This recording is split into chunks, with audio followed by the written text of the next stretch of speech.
Today I'm going to show you some behind the scenes about how I turn a photograph I have taken into an expressionist painting. But I'm also going to talk about expressionism and impressionism and the connection between photography and painting in a separate reel.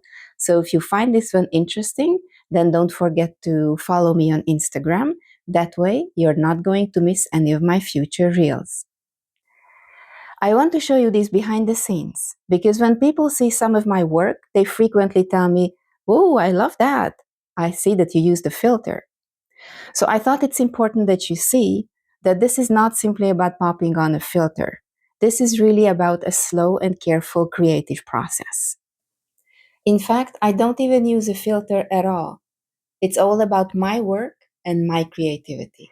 Now, this is also about the desire to explore how to incorporate modern AI technologies into the human creative process without losing ourselves in the process, right? Without losing what is really human about that creation.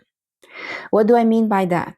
What I mean is hard work, patience, slow speed, authenticity, trial and error.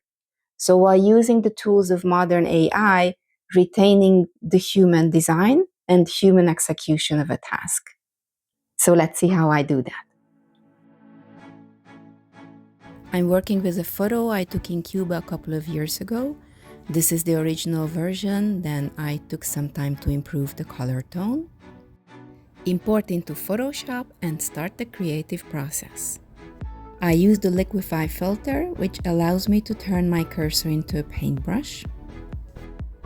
There are several tools in Liquify. The ones I'm going to use most for this one is the twirl, the forward warp, bloat and push left, and of course reconstruct whenever I don't like what I created and I need to go back.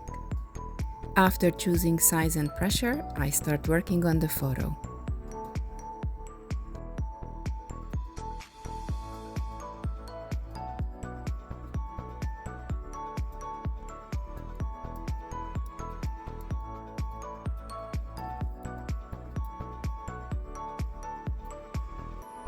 Here I go from twirl to forward warp and start working on details of the wave.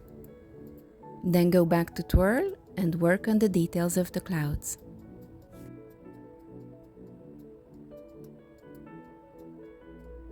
One of the things to keep in mind, of course, is that we are not painting on a white canvas, we are painting onto a picture that already exists. So when I choose size and pressure, I have to be mindful of how this is going to affect the surrounding areas as well.